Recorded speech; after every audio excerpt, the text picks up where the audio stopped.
Makaveli the Don, putting it down to the fullest. Maximum overload, 3-day theory. Killuminati to your body with the impact of a 12-gauge shot. Double R slugs, no love, straight thugs.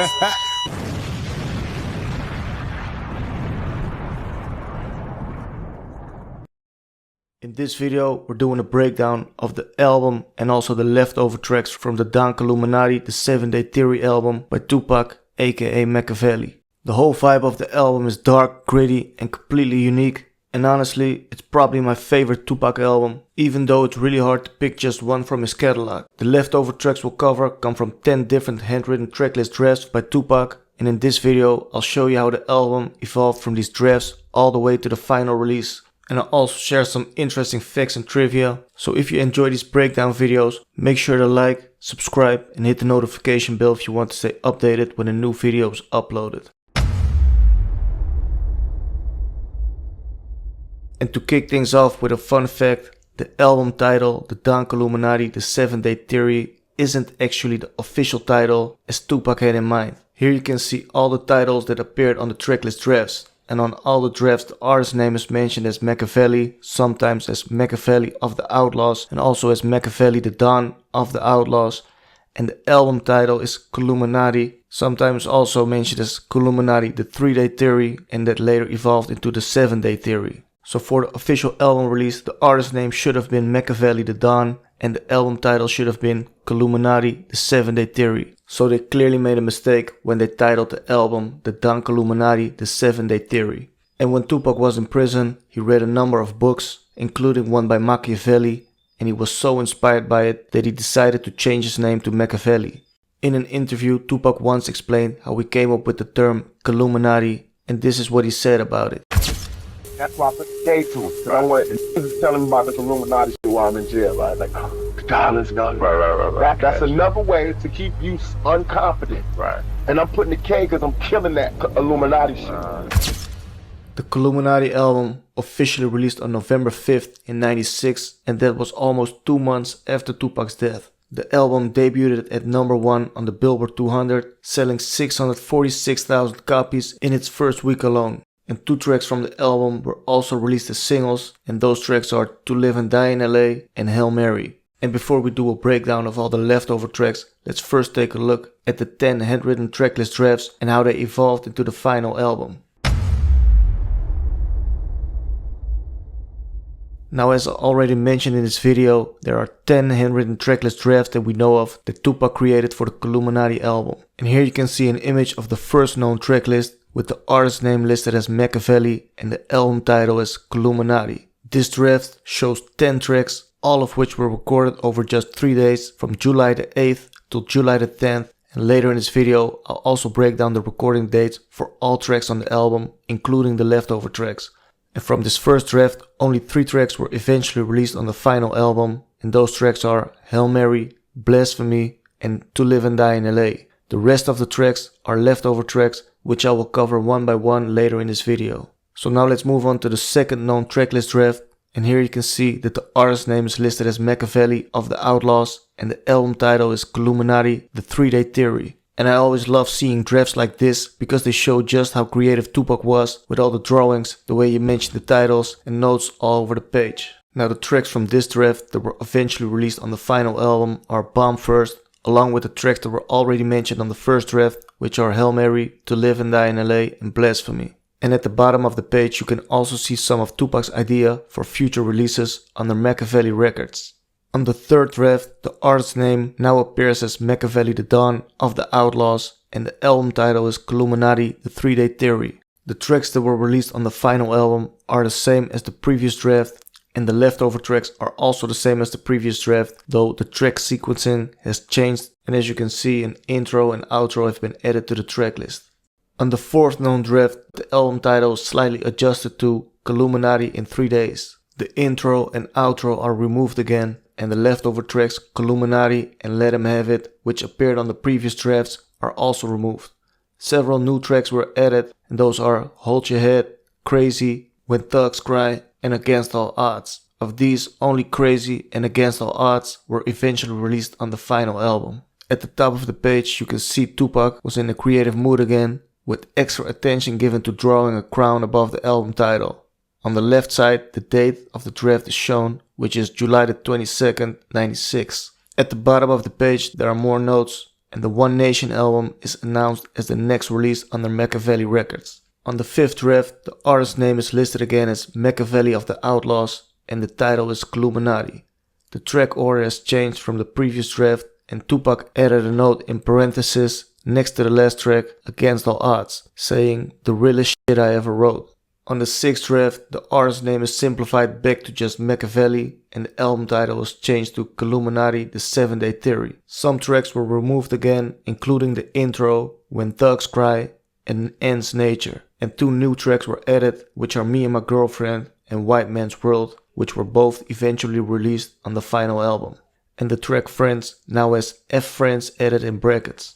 The track order is adjusted here and there, and there's a note written under the tracks saying, Killuminati, the prophecy delivered to the lost by the lost, the chosen words for the chosen people who think with their third eye and feel with their heart live. On the seventh draft, the artist name is still Makaveli, and the album title is Killuminati, and the 7-Day Theory is added in brackets. The track order is again slightly different, though the tracks themselves remain the same. The track Friends is slightly renamed with the letter P at the beginning. On the 8th draft, the artist name remains Makaveli, and the 7-Day Theory edition is removed from the title. 2 tracks are removed, which are Lost Souls and Watch Your Mouth, and 2 new tracks are added, which are Life as an Outlaw and Toss It Up, both of which were released on the final album. And on the final album, Life as an Outlaw was renamed to Life of an Outlaw. On the 9th draft, the 7-Day Theory is added back to the album title, and some track order adjustments were made, and a few tracks from the previous draft were removed, which are To Live and Die in LA, Friends, and Hold Your Head. 2 new tracks were added, and those are Black Jesus and Just Like Daddy. Only Just Like Daddy was eventually released on the final album. It's also noticeable that Tupac wrote very neatly on this draft, and his handwriting is cleaner than on the other drafts. And this is the last known handwritten tracklist draft, and it's almost identical to the final album tracklist. No album title was written on this draft, and the only difference is that this draft still lists F Friends, which was later replaced by Just Like Daddy on the official album. On track 9, Tupac initially considered writing Hold Your Head, but he crossed it out and placed White Man's World in that spot instead, and Hold Your Head was moved to track 13. I personally find it fascinating to see how the album evolved from these drafts to the final release. And before we do a breakdown of all the leftover tracks from the drafts, let's first take a look at the timeline of the track recording dates. All tracks and leftover tracks were recorded between July 8th and August 12, 96. In this overview, you can see exactly which tracks were recorded on which dates. The titles in white are the tracks that were released on the official album, and the titles in blue are leftover tracks that appeared on one or more of the known drafts. You can also see titles in yellow, and those tracks were also recorded, but they don't appear on any of the 10 known drafts. So as you can see, on the 8th of July 96, Tupac recorded 4 tracks, and those are Killuminati, F Friends, Lost Souls, and Hail Mary, and only Hail Mary was released on the final album. And the next day, on the 9th of July, Tupac recorded Ain't Nothing Wrong, which is also known as Player's Prayer, and he also recorded Blasphemy, which was also released on the final album. The next day, on the 10th of July, Tupac recorded a couple of more tracks. He recorded Watch Your Mouth, Let 'Em Have It, To Live and Die in LA, and Ends Nature, and only To Live and Die in LA would make it to the final release. On the 12th of July, Tupac recorded Bomb First, then he took a break for a couple of days, and on the 18th of July he recorded 2 tracks, and those tracks are Hold Your Head and Crazy, and both tracks would be released on the final album. On the 22nd of July, Tupac recorded 2 tracks again, and those tracks are The Good Die Young and Against All Odds. And The Good Die Young is not mentioned on any of the known handwritten tracklist drafts, and Against All Odds was also released on the final album. 3 days later, on the 25th of July, Tupac recorded Toss It Up and White Man's World, both tracks released on the final album. And on the 29th of July, he recorded Street Fame, Pac's Life, and Me and My Girlfriend. And Street Fame and Pac's Life were not mentioned on the handwritten tracklist drafts, and only Me and My Girlfriend was released on the final album. And the next month, on the 12th of August, Tupac recorded 2 tracks, and those tracks are Just Like Daddy and Black Jesus, and only just like that it was released on the final album. And the specific recording date for When Thugs Cry is unknown, but it was recorded somewhere between the 23rd and the 28th of July, and this track was also mentioned on the handwritten tracklist drafts. And the last track is Life of an Outlaw. It was recorded somewhere between the 29th and the 30th of July. And to me it's mind-blowing to see how active Tupac was in the studio, and that he sometimes would record as much as 4 tracks in one day. I have to say, I'm a little bit disappointed that the track Street Fame wasn't released on the Makaveli album. It would have fit perfectly with the overall vibe of the album, and it really would have been a great addition. So now let's move on to the breakdown of all the leftover tracks that appeared on the handwritten tracklist drafts. And the first track we will cover is the original version of Killuminati, featuring the Outlaws, Idi Amin and Gaddafi. And according to some online sources, Tony Pizarro produced the track, but that's not the case. However, he did produce the remix that was released on the Still I Rise album in '99, but the original track was produced by QD3, and Tupac also mentioned that on the outro of the original version. And Killuminati was listed on the first 3 known handwritten tracklist drafts, and there's also a version with an alternate mixdown of the original version. And some of Tupac's lyrics were also reused in other tracks, such as Untouchable and the Untouchable Freestyle, and also for the track War Games. And he also used the line Makaveli the Don Until I'm Gone, I Maintain in the track Made Ends. After the fire comes the rain, after the blessing is pain. Even though we broke for the moment, we'll be balling the game. Tell them, yo, my military, be prepared for the bus. After the fire comes the rain, after the pleasure is pain. Even though we broke for the moment, ball in the game. Tell me, yo, my military, be prepared for the bus. After the fire comes the rain, after the pleasure is pain. Even though we broke for the moment, ball in the game. Tell me, yo, my military, be prepared for the bus. Makaveli the dawn until I'm gone, I maintain. Makaveli the dawn until I'm gone, I maintain. The next track that we will cover in this video is Friends, the original version. The beat was produced by QD3 and it was recorded on July the 8th in '96, and it was listed on almost all of the handwritten tracklist drafts that Tupac created. He changed the title a couple of times, and in some cases it's listed as Friends, but also with the titles F Friends written with a P and an H. And this track contains disses aimed at Jay-Z, Dr. Dre and Biggie. And by the way, I also made a video about all the disses Tupac recorded aimed at Biggie, so if you're interested in that, make sure to check it out on the channel. An alternate mix of Friends was released on the 2 Gangsta for Radio compilation, and it sounds somewhat similar to the original version, but the producer Big Hutch made a couple of changes to the original beat. A remix of Friends was also released on the Until the End of Time album. And up next you can hear a clip of the original version. Baby, let's be friends. Let's be friends. The next track on our list is Lost Souls, featuring the Outlaws, Noble and Idi Amin. The beat was produced by QD3 and Sean Barney Thomas. It was recorded on July the 8th and it was listed on the first 7 tracklist drafts. This track was scrapped from the Killuminati album, but it was released on the gang-related movie soundtrack. And there are several versions of this track. One is titled the movie version. The beat sounds very similar to the original version. You also have a new mix demo, and a new mix alt mix. And they all contain the same elements as the original version. Up next you can hear a clip of the new mix demo version.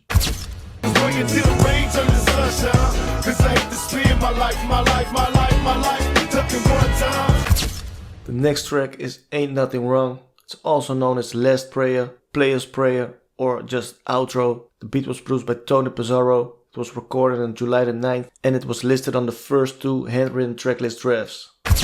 Listen to the song, still waiting for the world to come save us.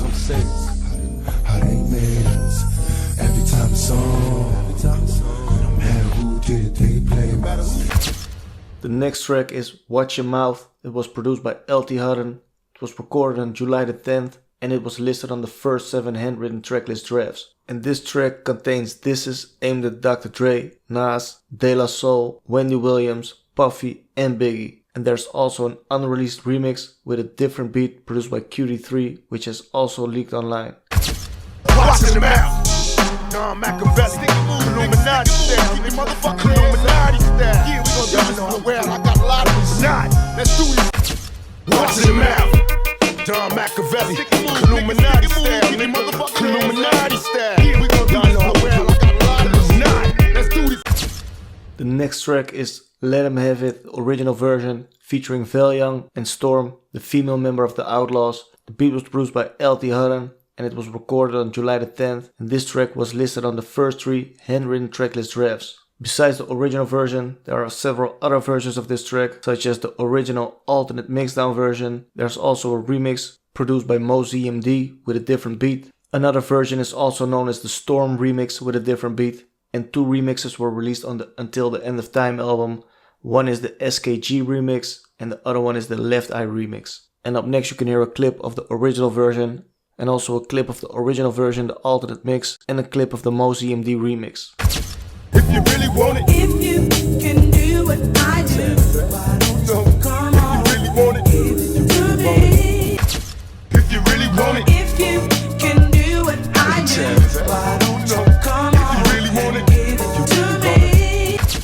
if you really want it, if you really want it, you really want it, you really want it. The next track is Ends Nature, the original version. It was produced by QD3 and Young was also featured on this track. It was recorded on July the 10th and it was listed on the first 5 handwritten tracklist drafts that Tupac created. There's also an image of the handwritten lyrics that Tupac did for this track, and besides the original version there are a couple of other versions of this track. One version uses the lyrics Thug Nature on the chorus instead of Ends Nature, and a remix of this track was also released on the Until the End of Time album. Why cry, knowing that's the nigga's nature? Why cry, when he do you that way? The next track that was listed on the handwritten tracklist drafts is the original version of Black Jesus, featuring Young and the Outlaws, Gaddafi, Storm, Fatal and Castro.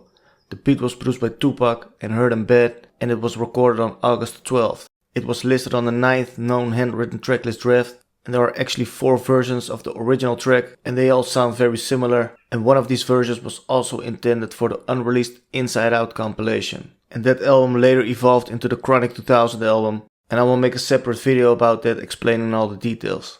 A remix of Black Jesus was also released on the Still I Rise album. Up next you can hear an audio clip of the original version. In times of war, we need somebody raw, rally the troops, like a saint that we can trust to help to carry us through. Black Jesus. The 9th and last leftover track that was listed on the handwritten tracklist drafts is When Thugs Cry, the original version, featuring Nancy Fletcher. The beat was produced by Johnny J and the exact recording date is unknown, but supposedly it was somewhere between the 23rd and the 28th of July. When Thugs Cry was listed on the 4th and the 5th known handwritten tracklist drafts, and originally it was intended for a scrapped second Death Row solo album titled Me Against the World Part 2. And there are several versions of this track, and one version has an outro with Tupac dissing Nas. There's also an alternate mixdown of this version, and there's also another version without the Nas diss. A remix of When Thugs Cry was later released on the Until the End of Time album, and up next you can hear an audio clip of the acapella in which Tupac dissed Nas. Hey Nas, remember that shit you said? I don't know what magazine you was saying some shit about how it wasn't nobody saying thugs to whoever, whatever. You better really go to the record store, go check out some of the albums you been putting out. Motherfucker, we been screwing this thug shit for a while now. And I know you've been listening because you've been biting this shit. So recognize and realize your ass get rolled on. Thugs cry. Besides the leftover tracks, there are several other interesting things to cover about the Killuminati album. The album artwork was created by Risky, and originally a different back cover was intended for the album, featuring drawings of Biggie, Puffy and Dr. Dre. As you can see, the original back cover portrays Biggie as a pig wearing a bad girl shirt and Puffy in a pink tutu and Dr. Dre being bent over by a drag queen. As is widely known, Tupac was beefing with several people at this time, including Puffy, Biggie and Dr. Dre, which he expressed in various tracks, and this was further reinforced by this back cover. And you can also see that the track list on the original back cover includes several leftover tracks that were covered earlier in this video, such as track number 4, Watch Your Mouth, track 7, Lost Souls, track 8, Ends Nature, track 9, Friends, track 17 is listed as hidden track. It was not covered yet in this video, but this is an interlude for the track When Thugs Cry, and in this interlude Tupac repeats the phrase "When Thugs Cry" several times. And the last track is track 18, which is "When Thugs Cry." So it's cool to see what the album and the album cover could have been. And besides the back cover, there are also original liner notes in which Tupac goes hard at almost everyone he had beef with at that time. And Tupac's readiness for war with his enemies was also made clear in the original liner notes, and an image of the original handwritten liner notes written by Tupac for the Killuminati album has surfaced online, and this is what Tupac had to say. I dedicate this to Jack the Snitch Agent for ordering the hit, to Tut for shooting me, to Puffy, Biggie, Stretch, Lil Sean, Jimmy Henchman, and whoever else remained silent while quietly conspiring my downfall. I thank you. I thank fate for the greatest weapon ever, her low self-esteem and beat up pussy. Thanks to Wendy Williams for being a fat bitch. Thanks to Mobb Deep for opening your mouth and letting me squash your no record selling asses to dust. To Dr. Dre for being a closet homo. To Nas for not taking my advice and minding his business. To De La Soul for being mad at me for living well while they live like fat washed up bums. To Donnie Simpson and all the comedians who laughed when I bled. To Jay-Z, King's Son, Dookie Loke, whatever, Lil Kim, or fat-ass weave-wearing Biggie short stubby dick-sucking Kim for being nobodies. Now it's time to see who's watching too many movies and who's ready to get the cash on for real. Wartime, worldwide, nationwide, citywide, real ends do real things. Exit Tupac, enter Makaveli. So as you can see, Tupac really went at it and he spared no one in these original liner notes. And there are also some more interesting facts and trivia that I want to share in this video.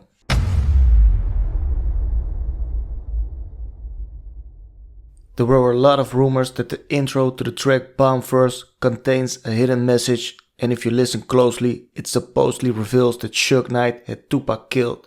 And if you listen carefully, it does sound like a voice in the background says Suge shot him.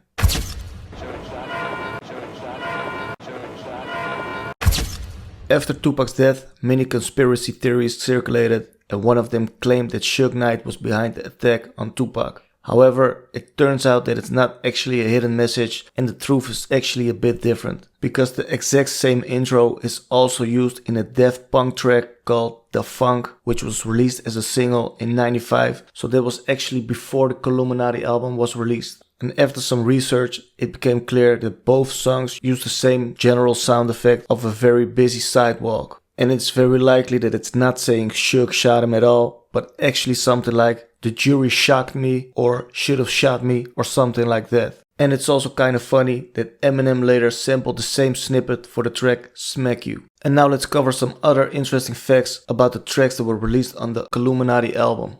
And another thing about the Bomb First track is that the uncut version has a longer outro than the version that was released on the album. And on this outro, Tupac also dissed Jay-Z. And up next you can hear an audio clip of the a cappella version so you can hear more clearly what Tupac said. I know you talking about your album is weak, homeboy. You too fucking small in the fucking way. Scared to fuck with me. You ain't even on the charts. The next track is Hail Mary, by many people considered one of the greatest tracks on the album, and this track was actually completed in under 1 hour, and supposedly it took about 15 minutes to write and roughly 5 minutes to record. And the producer Herman Bed made the beat in 20 to 30 minutes, and this line: Outlaws on the paper chase, can you relate to the shit I don't got? Be the shit I gotta take, dealing with fate, hoping God don't close the gate. Was originally going to be the hook, but Tupac suggested placing it at the end instead. And the same lyrics were also used as background vocals on the track Hell for a Hustler. Show a little mercy on Judgment Day. It ain't me. I was raised this way. I never let them blame me for a buster. Make it hell for a hustler. Another fun fact is that the Hail Mary remix has a different beat, and you can hear Prince Idol Joe's vocals at the beginning of the track and at the end of the track. And on the album version, his vocals are only in the background at the end of the track. And I'm not sure if this remix was released on a project or if it wasn't released at all. So if you have any idea, make sure to drop a comment below. We've been traveling on this weary road. Sometime life could be a heavy load.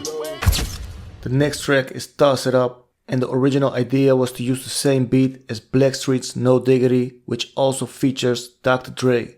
In the end, it wasn't possible to use the exact same beat, so it was adjusted, but you can still hear similarities between the two beats. The next track is To Live and Die in LA, and Suge Knight revealed in an interview that he altered Tupac's blue LA hat and tank top to red for the music video. And the reason for this is that blue is associated with the Crips and red is associated with the Bloods. Another thing is that in an early recording of To Live and Die in LA, it seems like Tupac accidentally said OFCB instead of OFTB when he shouted them out. Got them Watts niggas with me, OFTV. And it's also cool to see that 3 images with the handwritten lyrics for To Live and Die in LA have surfaced online. And this is the first image of the first verse, and the lyrics are written in a green color. And this is the second image with the lyrics for the second verse, and these lyrics are written with a blue color. And over here you have the third image with the lyrics for the third verse, and those are written with the green color again. The next track is Blasphemy, and the uncut version has an intro that starts about 5 seconds earlier. Nothing special, but just wanted to mention that. And another fact about this track is that the vocals of the woman at the end is supposedly Jamala Lesane. Next track is Life of an Outlaw, and the uncut version has a slightly different chorus. It has the same lyrics, and it seems like it has multiple vocal layers stacked together, which gives it a different sound. The next track is Just Like Daddy, and there's also another version with the same title, known as Just Like Daddy, the dramaticidal version. On this version, Tupac is not featured, it has a different beat and different lyrics. Another fun fact is that the demo version of Me and My Girlfriend has a different beat mix down. It is very similar to the album version. And in this version, the second part by Virginia Slim, who did the female vocals, is not included. And the first part that she did is also included on the demo version, but it has a different vocal take. Shit, motherfucker right. I'm the bitch that's got his back and keeping it alive and keeping it hot when you bitch ass niggas don't. West side, nigga what? Bring it on! There's also an uncut version of the track Hold Your Head, has a longer outro where Tupac also sings a little extra part. One thug, rolling to the sounds of one thug. The uncut version of Against All Odds has a slightly longer outro, nothing special, but just wanted to mention that. And another interesting fact is that according to engineer Lance Pierre, who also worked on the Killuminati album, the tracks Running on E and Initiated, featuring Dez and Corrupt from the Dog Pound and also the Outlaws, were at one point also intended to be on the album. And both tracks are great tracks and in my opinion would have fit perfectly on the album, especially Running on E. Drop a comment below and share what your favorite tracks from the Killuminati album are, and also which leftover tracks are your favorites and you think that definitely should have been released on the final album. If you have any additional information that's not covered in this video, also make sure to drop a comment below. I hope you learned some new things by watching this video. I would appreciate it if you would give it a thumbs up, subscribe to the channel, and if you don't want to miss out on new videos that will be uploaded, make sure to hit the notification bell. Illuminati, all through your body. The blows like a 12-gauge shot. Feel me? Come with me. Hail Mary, run quick, see. What do we have here now? We gonna ride or die. La la la la la la la la.